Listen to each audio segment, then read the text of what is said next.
Buenas tardes, jóvenes. En la tarde de hoy vamos a resolver un quinto ejemplo dentro del tema que hemos llamado magnetismo. En este caso estudiaremos un ejercicio que entra dentro de las aplicaciones del estudio del campo magnético, llamado efecto Hall. Este nombre se debe al apellido de quien lo descubrió, Edwin Hall, a finales del siglo XIX. Encontró que cuando una corriente atraviesa a una banda como la que aparece aquí en este ejercicio, entonces si esta banda se expone a un campo magnético, va a aparecer en los extremos, en las caras de las bandas, unas cargas de signo opuesto que van a establecer entre los dos un campo eléctrico, por lo tanto una diferencia de potencial que es medible. Si esta diferencia de potencial es medible, es posible calcular algunas de las variables de estudio, como puede ser el número de cargas libres por metro cúbico o la densidad de portadores de carga, o como un instrumento para medir campos magnéticos. En este ejercicio tenemos una banda con las dimensiones que aparecen mostradas aquí en el dibujo: Z1 de 11.8 milímetros, Y1 de 0.23 milímetros, una corriente de 120 amperios expuesta a un campo magnético de 0,95 teslas. Nos dan el número N de 5.85 por 10 a la 28 electrones libres por metro cúbico, y en el problema nos piden que calculemos la velocidad de arrastre o la velocidad de deriva, el campo eléctrico Hall al igual que su dirección, y la Fen Hall o el voltaje Hall. Para poder solucionar este ejercicio tenemos que recordar algunos de los conceptos básicos que trabajamos en el capítulo de la ley de Ohm. Hemos llamado la densidad de corriente J como la relación que hay entre la corriente y el área, y este es igual a la densidad de portadores, número de cargas por unidad de volumen, multiplicada por el valor de la carga, multiplicado esto por la velocidad de arrastre o la velocidad de deriva. En este ejercicio, este J apunta en la dirección del eje de las X, por lo tanto la velocidad de arrastre tiene una componente no nula en esa dirección, y nos pide la primera parte de la parte A que calculemos la velocidad de arrastre. Para calcular la velocidad de arrastre probablemente necesitaremos entonces conocer el valor de J. Como conocemos el valor de la corriente, vamos a calcular entonces el área. ¿Cuál es el área que a nosotros nos interesa? El área de estudio. Esta área de esta sección transversal. De esta área conocemos el valor de Z1 y el valor de Y1.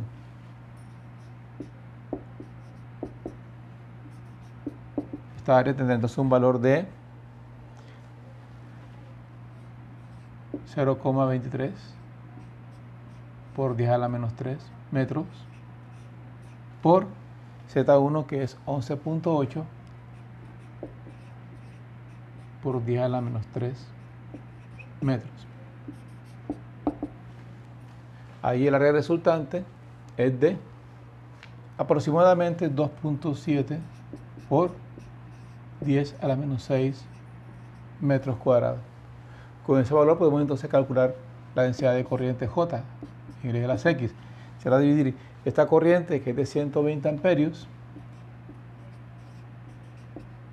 sobre esta área que acabamos de encontrar,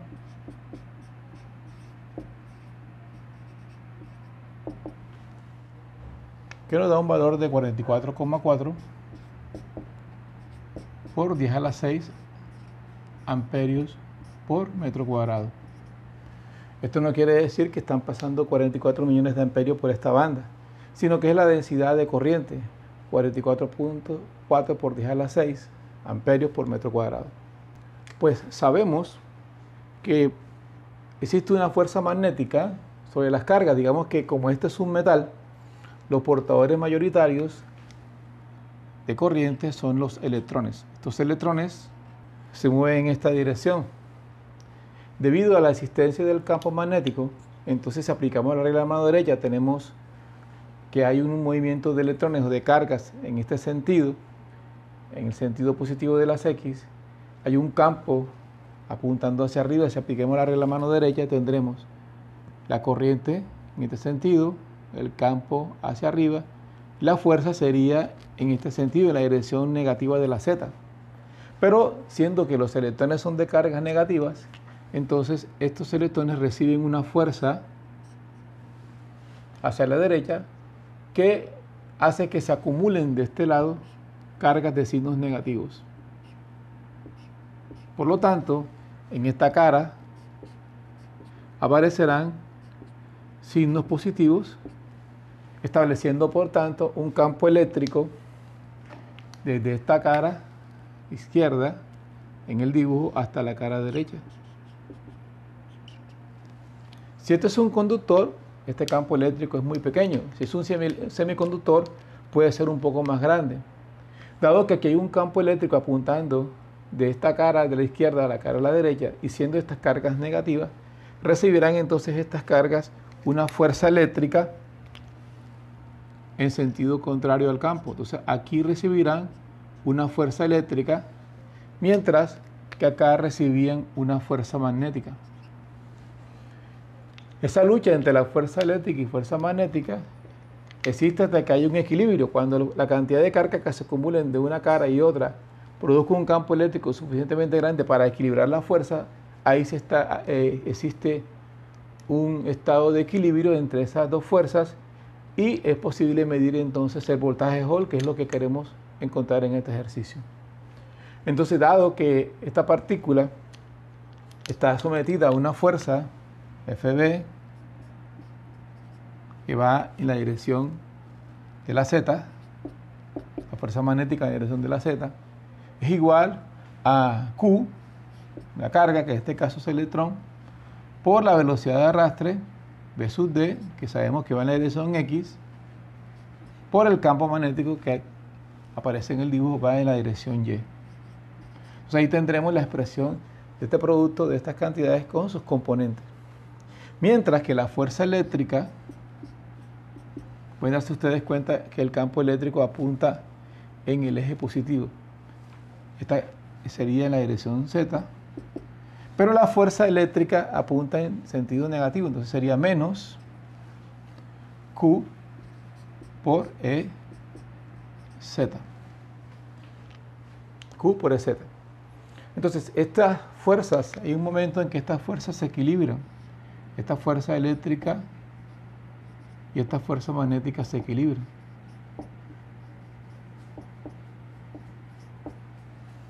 Entonces, al equilibrarse tenemos que EZ es igual a menos V sub dx por V sub y. Este es un subíndice. De tal manera que es posible calcular la velocidad de arrastre V sub dx si conocemos el campo eléctrico en Z y el campo magnético en el eje Y. Dado que en esta parte conocemos J, podemos entonces despejar el valor de velocidad de arrastre en esta expresión. Aquí encontramos que la velocidad de arrastre V2x es igual a Jx sobre la densidad de portadores mayoritarios N entre la carga Q. Por lo tanto, si igualamos esta expresión con esta, encontramos entonces que la densidad de corriente Jx sobre N por Q es igual a menos el campo eléctrico en la dirección Z sobre el campo magnético en la dirección Y.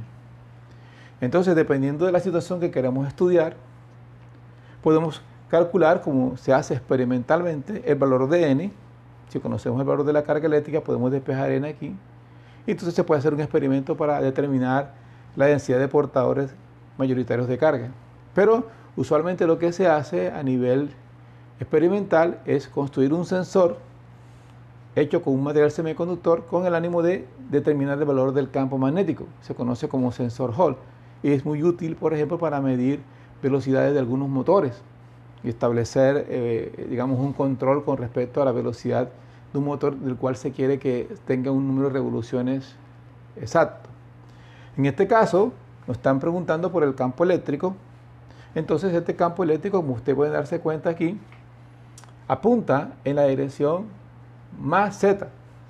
Entonces este campo eléctrico E lo podemos calcular de una manera muy sencilla. Debido a problemas de espacio, vamos a borrar para continuar con el desarrollo de este ejercicio y vamos a escribir esta ecuación y el valor que obtuvimos para J. Ya teniendo ordenados estas expresiones, podemos entonces calcular el valor de Z. EZ, por lo tanto, es igual a menos JX B sub Y sobre N por Q. Entonces repasamos J sub X, que es 44.4 por 10 a la 6, BY, que es igual a 0.95 Tesla, N, que es igual a 5.85 por 10 a la 28 electrones por metro cúbico, y Q, que es la carga del electrón, que es igual a menos 1.6 por 10 a la menos 19 coulomb. Este signo menos de esta carga, o este signo menos, nos indica que este campo eléctrico es positivo, tal y como aparece aquí en el dibujo. Entonces, al reemplazar los datos, estos que mencionamos aquí, en esta expresión, podemos entonces determinar el valor del campo eléctrico de Hall, lo que nos da un valor aproximado de 4.5 por 10 a la menos 3 voltios sobre metro. Es un campo eléctrico pequeño. Recuerden que este es un elemento conductor. Como dije antes, si esto fuese un elemento semiconductor como silicio o germanio que haya sido dopado, por ejemplo, entonces podemos encontrar de pronto valores de campo Hall un poco mayores. Vamos a calcular la parte A de nuestro problema.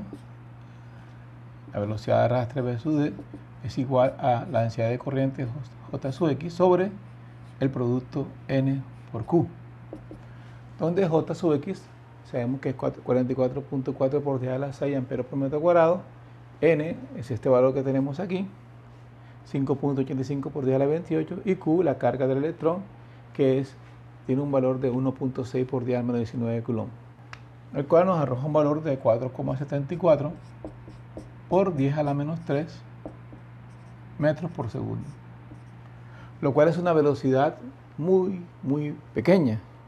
La idea que se tiene es que la corriente eléctrica, las cargas eléctricas se mueven muy rápidamente, pero como darnos cuenta que esta velocidad de arrastre, que es un valor estadístico, nos dice que las cargas en realidad se mueven muy lentamente. Entonces, ¿cómo es que una corriente puede hacer un efecto casi que inmediato en una bombilla? Porque el campo eléctrico que se mueve a través de esta sección transversal sí se mueve muy rápidamente y mueve todas las cargas al mismo tiempo, pero una carga en particular tiene una velocidad de milímetros por segundo y hasta décimas de milímetros por segundo. Conocido EZ y BD, entonces vamos a calcular la parte C de nuestro problema, que es el voltaje Hall. Nosotros conocemos que el voltaje Hall, por definición, en nuestro curso, en el estudio que hicimos sobre potencial eléctrico, es igual al campo eléctrico, en este caso E sub Z, por la distancia D entre estos dos puntos, entre esta cara y esta cara. Lo que significa que sería entonces E sub Z por Z sub 1. Donde E sub Z ya lo calculamos, que es 4.5 por 10 a la menos 3, y este Z sub 1 es 11.8 milímetros. Aquí cancelamos esto y encontramos un voltaje Hall con un valor aproximado de 5.3 por 10 a la menos 5 voltios, lo cual es un voltaje pequeño, aproximadamente son 53 microvoltios. Por tanto, para poder detectar estos voltajes de Hall se necesita un equipo muy especializado capaz de medir microvoltios, y es un equipo que se utiliza en laboratorio con este propósito. Y ahí damos por terminado este interesante problema.